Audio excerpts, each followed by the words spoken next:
Heard your cries, Guggen Nation, but too much of a good thing is bad for your health, so we're only doing this once a week. Buckle up, baby. It's time for E.T.N. on 1010XL. All right, put on the gloves on the 1010XL text line designed by Lifetime Enclosures. Maybe I could be an assistant to the assistant strength and conditioning coach for the Jags. I did push Jeff to his limits physically. You could help the Jags have that extra win for the fourth quarter and play 19 games a year. That's a bad example. Did you see my fourth quarter? It included a lot of walking. Oh, not sure we're on the right path there. All right. That was a good idea. Ashley will be our guest. Yes. What up, Ashley? Today. Hello, Ashley. Good morning. Hello. Good morning, fellas. Awesome. How you doing? Pretty good. How about yourself? Not too doing bad. well. You know how the game's played, right? Ashley knows. Yes, of course. By the way, thanks to our friends at Lloyd's Construction and Consultant for bringing us ETN. And Ashley, for his part, is going to take home a pair of tickets. New house. Oh, no. Sadly, no. He's not getting a new house. Come on, Lloyd's. But we are going to, he's going to get the let out.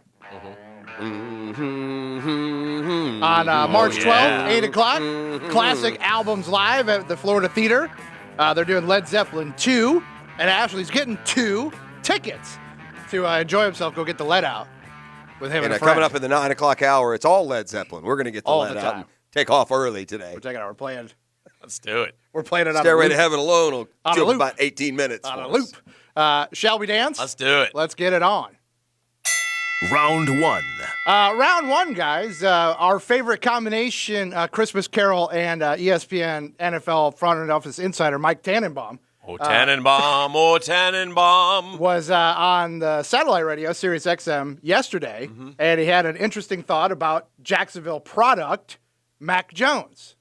I don't think he'll go lower than 8. You could just look at the body language between him and Matt Rule. And I thought Mac Jones, when we talk about guys like Justin Herbert and Daniel Jones, players that really helped themselves at the Senior Bowl, I think Mac Jones is going to be a big part of that narrative moving forward. Obviously, the draft process is still very fluid, but are you buying the notion of Mac Jones top 10 pick? I hate to buy too much into your suspected reading of the body language of a player and a coach at the Senior Bowl workouts. Now, Matt Rule was coaching Mac Jones' team, so they certainly had a lot of interaction. That doesn't guarantee anything. But there seems to be that connection being made by a number of people. I saw another mock draft that had Mac Jones 8, ironically, or not, to the Carolina Panthers. So Rule working with Jones certainly is feeding that a narrative a little bit. But one thing I would say about Tannenbaum and those other observations, Daniel Jones, Herbert, Burrow, these guys are all, they've all got mobility.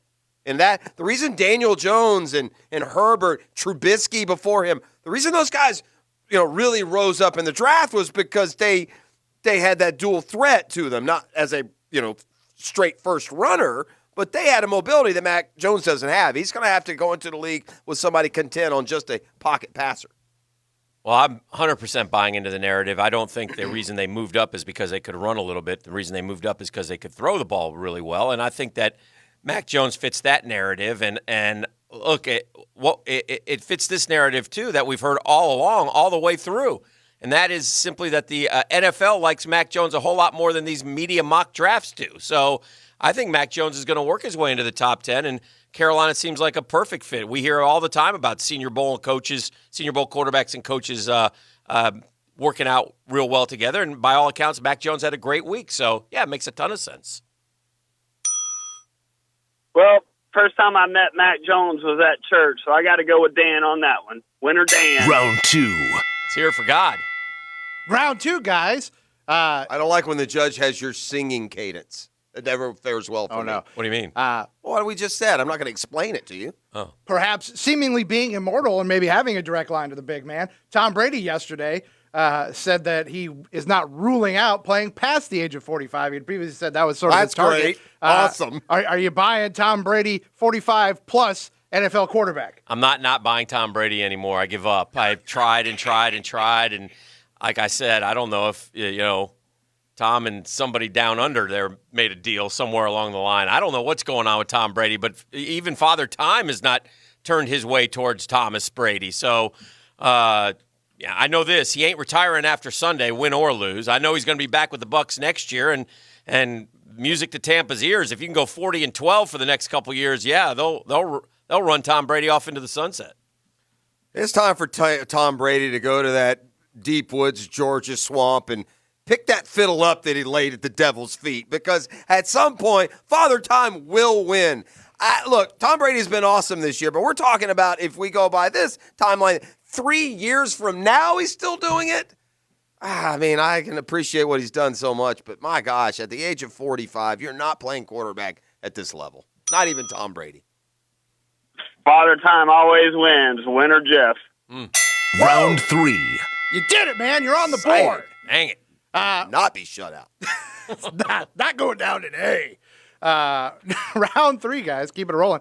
Not great news for the Florida State basketball team. They moved down a little bit in the top 25 and then learned that their next 3 games will be postponed. How big of a blow is that for a team that seemed like they had some real momentum going?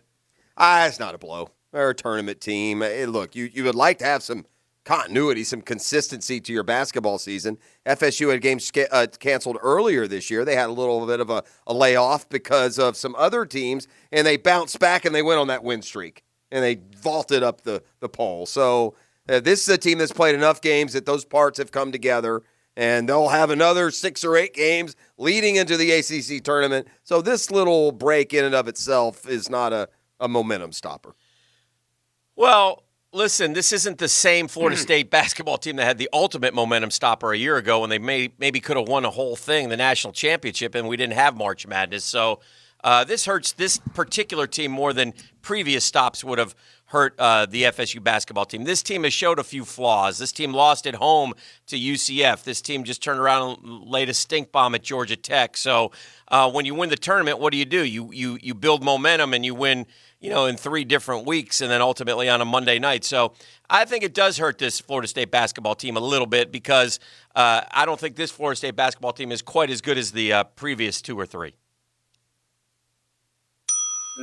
Not much of a college basketball fan, but I think Dan's answer was better. Thank you. Thank you very much. Round 4. As a non-college basketball fan, just so you know, and Dan knows this too, Dan's answer was wrong. As you learn moving forward, he doesn't believe. Don't let him instruct you, Ashley. I'm saying, You're I'm fine. just trying to help. Let's him take that point. As a non-college fan. Take that point. Yeah, you can have the point. Round 4. You don't believe it. Round 4 yesterday. Look at him on YouTube. Look at him. Look at that face. The face of a liar. I suppose we could get more thoughts from Daniel Murphy the next time he joins us. But yesterday, the Players Association rejected the 154-game proposal that would have pushed back the start of the season a little bit. It would have also featured the universal DH and an expanded playoff. So are you surprised and or disappointed at that? I'm not surprised because I've never seen such acrimony between 2 groups except in Washington as players and owners. Players and owners are like Republicans and Democrats trying to pass something. That's how bad it is. I mean, all they do is vote the party line. This deal makes perfect sense for everybody, and yet there's so much hatred and mistrust towards the owners by the players' union. The players' union has got, no, you might be up to something. We're not taking it for face value here where, wait a minute, we get to play less games. We wait a month to let the vaccines continue on. We get an expanded playoff. We get universal DH.